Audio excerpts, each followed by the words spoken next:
동명의 판타지 소설을 원작으로 한 드림웍스 애니메이션 드래곤 길들이기의 실사 영화판이 6월 6일에 개봉했습니다. 슈렉과 쿵푸 팬더와 더불어 드림웍스를 대표하는 시리즈가 드림웍스 작품들 중 최초로 실사 영화로 제작돼서 많은 기대를 받았는데 과연 어땠는지 후기 바로 시작해보겠습니다.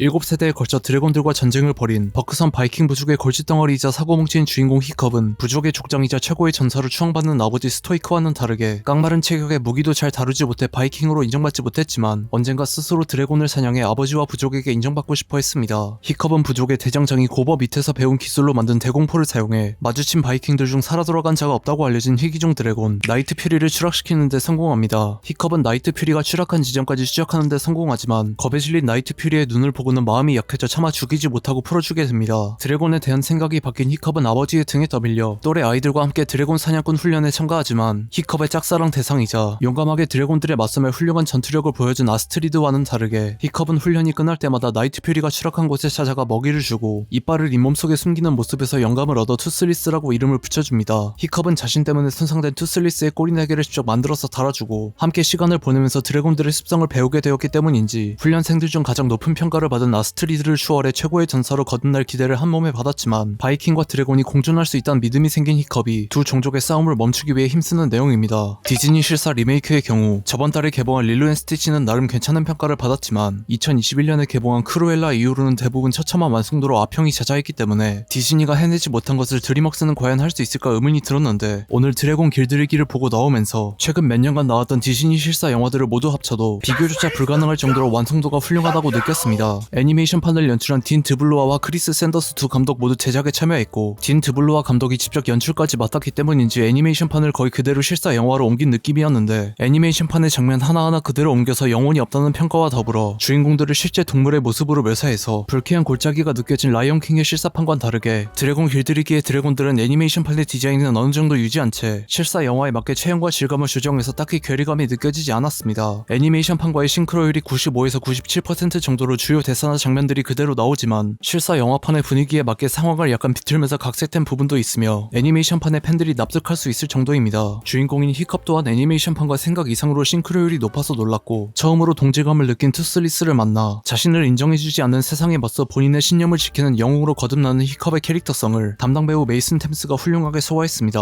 애니메이션판 스토이크에 상호했던 제라드 버틀러가 실사판에서도 동일한 배역으로 복귀했는데 300의 레오니다스 역으로 잘 알려진 배우이기 때문인지 아동 문학이나 동화 속 바이킹의 모습을 뭉뚱그린 것에 가까웠던 애니메이션판과는 다르게 실사판에선 진짜 바이킹 전사 같은 모습으로 묘사되었고 제라드 버틀러의 최근 작품 고르는 안목이 영 별로였기 때문에 오랜만에 정말 멋있는 모습으로 나왔다고 생각합니다. 시사회 이후에 나온 평가들 중에는 전반부가 약간 지루하다는 얘기도 있었는데 애니메이션판보다 러닝타임이 30분 정도 늘어났기 때문에 약간은 늘어지는 느낌이 있긴 했지만 히컵과 투슬리스가 교감을 시작하고 나서는 시간이 흐르는지도 모르는 상태로 몰입해서 봤고 특히 영상미가 생각 이상으로 너무 화려해서 감탄을 긁지 못했습니다. 찾아보니 제작비가 1억 6천만 달러 정도였는데 여기에 1억 달러를 더 쓴 디즈니의 인어공주와 백설공주 실사판은 왜 컴퓨터 그래픽이 그 모양인지 의문일 정도였습니다. 특히 히컵이 처음으로 투슬리스를 타고 활공하는 장면에 대한 극찬이 많은데 애니메이션판의 음악을 맡은 작곡가 존 파월이 실사판에도 복귀해서 테스트 드라이브가 그대로 나오며 활공 장면들이 많이 나오는 매트릭스 시리즈와 샘 레이미 스파이더맨 시리즈의 촬영 감독 빌 포프가 촬영 감독을 맡았기 때문인지 스크린 속으로 빨려 들어가는 느낌이었고 아이맥스로 먼저 관람한 관객들이 왜 그렇게 침이 마르도록 극찬했는지 이해할 수 있었습니다. 몇 달 전에 속편 제작이 발표되었지만 영화가 끝나고 나오는 쿠키 영상에 속편을 예고하는 내용은 없으며 1초가량으로 매우 짧기 때문에 굳이 보고 나올 필요는 없습니다. 드래곤 길들이기는 비슷한 시기에 나왔던 아바타와 더불어 시대를 앞서간 작품이라는 평가를 받기 때문에 이번 실사판에 대한 우려가 어느 정도 있었지만 막상 영화를 보고 나오면서 괜히 걱정했다는 생각이 들 만큼 정말 훌륭한 실사판 리메이크였습니다. 몇 달 전에 제작이 확정된 속편은 2027년 6월에 개봉 예정이고 애니메이션판은 전작보다 더 많은 드래곤들과 액션씬이 나오기 때문에 실사판의 속편에서도 이런 부분을 잘 살려주지 않을까 기대해봐도 좋을 것 같습니다. 본작의 흥행 성공이 어느 정도 보장되어 있는 만큼 드림웍스 애니메이션의 다른 IP들도 실사 영화로 제작될 가능성이 생겼는데 대부분 인간이 아니라 동물이나 괴물들이 주인공으로 등장하기 때문에 상대적으로 인간의 비중이 더 높은 작품들이 먼저 실사판으로 제작되지 않을까 싶습니다. 여러분들은 드래곤 길들이기를 어떻게 보셨는지 댓글 남겨주시면 감사하겠습니다. 이상 시청해주셔서 감사합니다.